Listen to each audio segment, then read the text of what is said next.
have come to the 12th episode of this show. 12 of 12, that's right. It is coming to an end. I know, it is very sad, but all things come to an end, you know? Good things come to an end, bad things come to an end, Trump administrations finally come to an end, and things are new beginnings, a beginning of the rest of the year. You can look forward to next Christmas, and maybe there will be more cat. One never knows. But until then, I'll leave you with one Cheshire Cat thought. March to the beat of your own drummer. There's so much information in the world, and it's always zooming all around your head, and zooming in your eyeballs from computer screens, and zooming in your ears from all these people telling you what to do. Listen to none of it. Do you. And to reinforce this, as the final present of the pantomime, I give you 12 drummers drumming.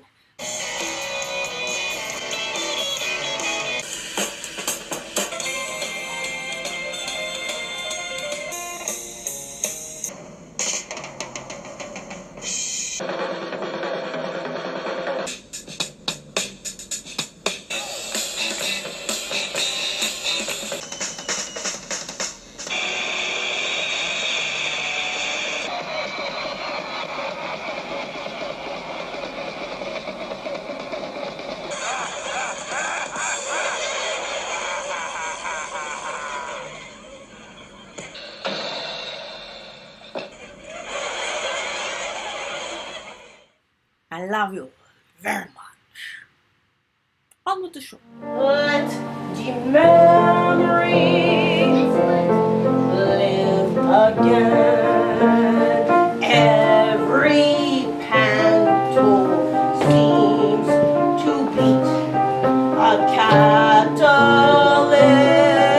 and warning. A politician sputters, and the new joke is muttered, and soon it will be morning. I am ready. Adorn me. I am ready to ascend. Thank you. In Alice, it was the first time I'd seen the magic of Rosemary, what she could do with sets and her ideas. So two things from Alice was Nessa Grant, who played Alice, was portraying Alice upside down, going down the rabbit hole, and she was upside down, hanging with her head like near the ground, singing. And I thought that was so brave, because I couldn't have done that on so many levels.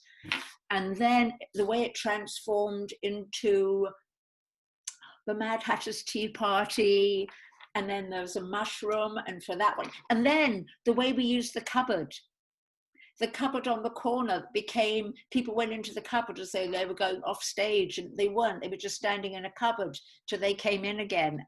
It was brilliant. Aladdin and his cat. We made a pirate ship, or people made a pirate ship in like 30 seconds flat, and things were transformed so quickly. And the kids enjoying it, and a lot of stuff. And the community, I remember there was kids that came to Alice that came, I think they were local, but they may not have been, came back over the years, and then chatting to them later when they were like young teenagers saying, I remember you with the cat, and I love seeing the cat, we only come for the cat, or I remember me doing something else. Like, it was such a community and intimate space. It was great. And now for a very important interview. Oh yes, today's interview is with the director of no less than 7 of the 9 pantomimes and the choreographer for all 9. She is a legend of pantomime. She does it all. She directs, she creates characters, but I don't want to go on and on. No, I do want to go on and on. She makes the choreography. She makes it hilarious. She puts the songs together. She changes the script. She finesses it. She pulls out beautiful performances from all of the actors. She's a wonderful person. Have you heard of her? Well, if you haven't, you will now. Oh yes, it is Jackie English, and she's on the show. Hello, Jackie. Hi, Cheshire. What a great introduction. Thank you so much. Oh, but of course, I always speak highly of those who who require praise or deserve praise. Let me ask you this: where do you get your inspiration? What is the process for the pantomime creation? Because it actually has developed into its very own process. It gets written in New York, of course, and then it gets rewritten in Toronto, and then it's given to me. And I'm not gonna lie, I tend to remix it a fair bit again. But with the actors, we play, we laugh sometimes in rehearsal till we hurt. We hurt. It's a good ab workout. One of the games we play to sort of get warmed up, like right at the beginning, is what I call the chair game. It's like a chair status improv game. It's fun. Ah, well, perhaps we could play a little bit of chair game now, huh? Yeah, we should. That would be fun. Anything for you, Cheshire. Okay, you direct the game. Okay, to start with, let's say I'm sitting in the chair. You have to get me to get out of the chair in character. Well, I guess your character is always just the Cheshire Cat. You have to get me out. You can do any tactic you want. So I'm in the chair. Let's start there. Well, I mean, my status is the highest, so I would assume you would move so I could sit in the chair. Yes, I can see that, but you have to pick a tactic to get me out of the chair. Get out of the chair. Ah, see, that worked. That was very nice. So now would I sit in the chair? Yeah, you can go ahead and we can switch it up. So now I'm sitting in the chair. Hi, Cheshire. Do you mind if I just take that seat real quick? It's just that I'm really, really tired, could use a seat. No. I left my phone in this room. Can you just stand up real quick and I can check that chair? I am napping. Oh, Cheshire, did you hear that? I think they're serving lunch in the dining room. Ah, well, that is a very good point. I will move. I see how this is done. This is very interesting. This works. So then what happens? I like to get the song and dances out as fast as possible, especially the choreography, just because it can take some time to get that into your body. Ah, so the dances and the songs first and then working these scenes. But often, rehearsal schedule is dictated just on who's available because we have a lot of people, a lot of schedules. So I make a grid with availability and actors and scene, and we kind of do it piecemeal like that. Wonderful. Tricks of the trade. And what was your favorite moment of the pantomime's past? There are countless amazing moments in the pantomime, but I think one of my favorite things is when something goes wrong. Like sometimes people will forget a line or they'll improvise a line or even forget a prop in the show, and that moment ends up being funnier than the rehearsed moment. So we actually just recreate that mistake for the rest of the run. There was actually a moment in Shoemaker and the pantomimes where somebody forgot to set a credit card prop.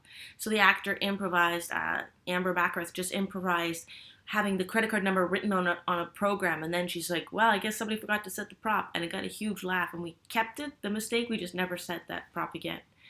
I see. Because the audiences kind of enjoy mistakes too. This can work with corpsing sometimes. Like if you, as the actor, laugh when you shouldn't laugh, audiences can really enjoy that. So sometimes the mistakes are the kind of the juiciest parts, or at least not the juiciest parts, but they add that little extra sauce. And what about the Red Sandcastle enabled the panto? It's just so intimate. It's such a small space that the audience is very much a part of the show. We can see everybody's face and their reactions. We usually get kids up for part of the show in every single pantomime, either to try to pull the sword out of the stone for Excalibur or move vines to try and forward the plot. So they're really engaged, and of course they're yelling and they're screaming. And sometimes we send our actors into the audience to cause them trouble. You can sort of do almost like a spritzing thing, calling out people in the audience, and that engagement makes it really powerful in a small space. You can't do that in a big house. There's just too many people. There's too much darkness in front of you. What's also kind of beautiful with the Red Sandcastles, every audience member is important. Like if there's only 50 people in the house and you're one person, that means you're like 0.5%, no, you're 2% of the house. My math right there. But you're very important. So every single person who shows up to the pantomime, their presence changes the room, and it's very cool that way. So sometimes when people are late, we train the rest of the audience to yell, "You're late," when they come in. And what other things are you directing? In the past, I've directed a feature film called Becoming Burlesque. I've directed 10, 15 short films that have gone to various festivals. I directed some theater, and of course I'm directing this show, this late show. You are? I did not know. I thought this was the show of the Cheshire Cat. Yeah, of course it is. It's your show, Cheshire, but it takes a little bit of finessing in the background, a little bit of editing, a little bit of sound effects, just throwing in that spice always. What is the key characteristic of a panto player when you're looking to cast one? Well, panto players have to be triple threats. They have to act and dance and sing, and maybe even quadruple threats, because they also have to be able to improvise and go with the flow. They also have to have that audience rapport, because the fourth wall is totally broken in a pantomime. So you have to have that charm and that charisma to be able to talk to the audience. And because the audience sees everything, panto players have to have that unique ability to know when to call something out and when to just push through the story and really have an instinct for audience engagement. That's actually the most important thing. Dancing, singing, you can finesse it to suit you, but that audience connection, that's gold. What is a fun thing about working with Rosemary? One, she is so positive. She's always like, "That's a great idea, do it." She gives a lot of freedom to play and express yourself, so that is a joy to be around always. Also, her design, it was very funny because the first show that I did, she was talking about some crazy design concept, and I was like, Mentally, I'm thinking, I need a backup plan because I don't think any of that's gonna happen. And then it all happened. And from that day forward, I never worried. If Rosemary was like, "We're gonna have an elevator, it's gonna be on wheels, it's gonna spin around, it's gonna have doors, you're gonna be able to do magic tricks," I'm like, okay, and I just work it in. And then a few days before the dress rehearsal, it's built. I hope the Pantos can come back one day because they're a special, unique form of entertainment. Every year there's kids that come back every year. It's become a tradition. I mean, it's gone for almost a decade. So there's kids that have grown up with the pantomime at the Red Sandcastle Theatre, which is really beautiful. So let us do our signature handshake to finish off. Yeah, for sure. Go Panto! Go Panto!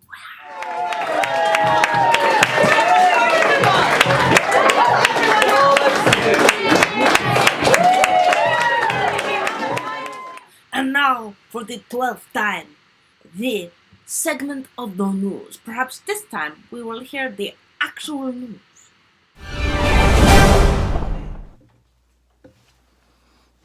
Hello, it's Matt. I'm the Action News host. I'm here to make a formal request that I actually get to tell some GD news today. I've just been informed by my producer that we have some breaking news. Taking you to the breaking news!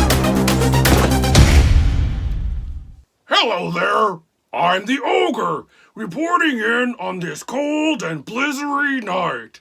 That's right, about all of these mysterious frozen poles that are all over the place. I wonder if this pole is so cold that my tongue will stick to it. Let's check!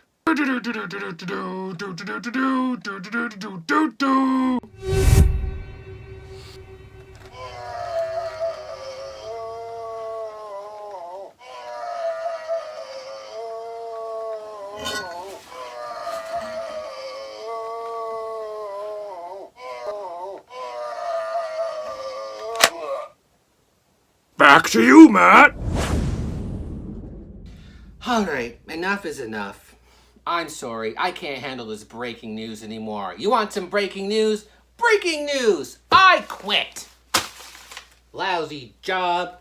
I can sell news on the street corner or something like that. Jeepers. Well, thank you so much, everybody. It's been such a fun time leading the Pantomime Player Action News team.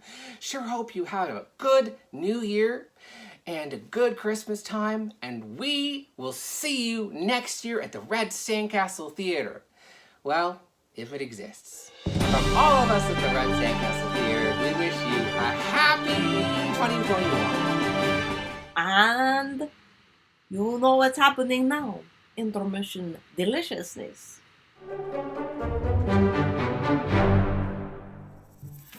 Hello, and welcome to Pandemic Panto Intermission Treats. I hope you enjoyed the interview. And now, as we get ready for Act 2, let's curl up with a nice warm glass of milk. I'll show you how. For this treat, you'll need some milk. And then you'll need to warm it up.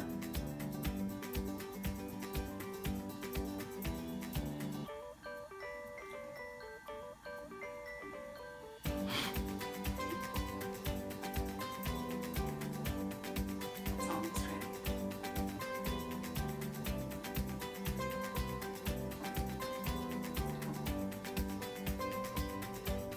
Once you see some bubbles forming around the edge of the pot, your milk is warm and ready to serve. Bon appetit!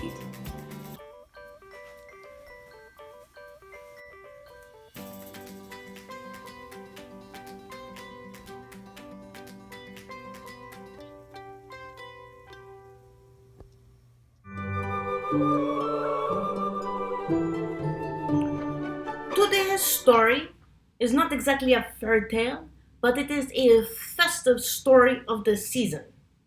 It is the 12th night of Christmas, or in this case, perhaps the 12th night of Cheshire, for this is our 12th story. 'Twas the 12th night of Cheshire, when all through the house not a creature was stirring, not even a mouse. Used stockings were flung on the sofa, no care to what was inside, 'cause no candy was there. The children were nestled all snug in their beds, while visions of back to Zoom school danced in their heads. And Mama in her sweatpants, and I on my mat, had just settled down for a Netflix cat nap. When out of my throat there arose such a clatter, I sprang from the mat to see what was the matter. Away from the TV I soon knew the call, tore through my cat door and threw up a fur ball. The moon on the hair of the new fallen snow gave the luster of glamour to objects below, when what to my wondering eyes should appear but a mini golf team and a 2-4 of beer. Each had a putt driver, each had a golf ball. I knew in a moment it must be them all. More rapid than eagles his teammates they came, and he whistled and shouted and called them by name. Now Marcus, now David, now Peter and Stephen, on Colin, on Michael, on Donald and Jansen. To the top of the porch, to the top of the wall, now putt away, putt away, putt away all. As dry mouths that before the wide deserts cry, when they meet with the beer can and look at the sky, so down to the basement the golfers flew, with the case full of beer and a little wine too. And then in a twinkling I heard from the hall the bragging and boasting of each and of all, as I drew in my paws and was turning around. Down the stairs all the children came in with a bound. Dad's face turned all red from his head to his foot, and his clothes were all rumpled with grass stains and soot. A bundle of teas he had flung on his back. He was cut, just like a smoker just opening his pack. His eyes, how they twinkled, his dimples, how merry. His cheeks were like roses, his nose like a cherry. His droll little mouth was drawn up like a bow. Did you win at the golf game? They wanted to know. And I want to know is have you brushed your teeth? And the smoke had encircled his head like a wreath. I know what you want in your little round belly. Hey Mom, get these kids a big bowl full of jelly. He was skinny and lost like an elf on a shelf, and I laughed when I saw him in spite of myself. A weak in Mom's eye and a twist of her head soon gave him to know he had nothing to dread. She spoke not a word, but went straight to her work, and filled all the bowlfuls, then turned with a jerk, and laying her finger aside of her nose, and giving a nod up the staircase she goes. They sprang on their way then, his team gave a whistle, and away they all flew like the down of a thistle. But I heard Pete exclaim, as he drove out of sight, "It's a school night for you all, so all good night." Et voila! episode 12 is complete.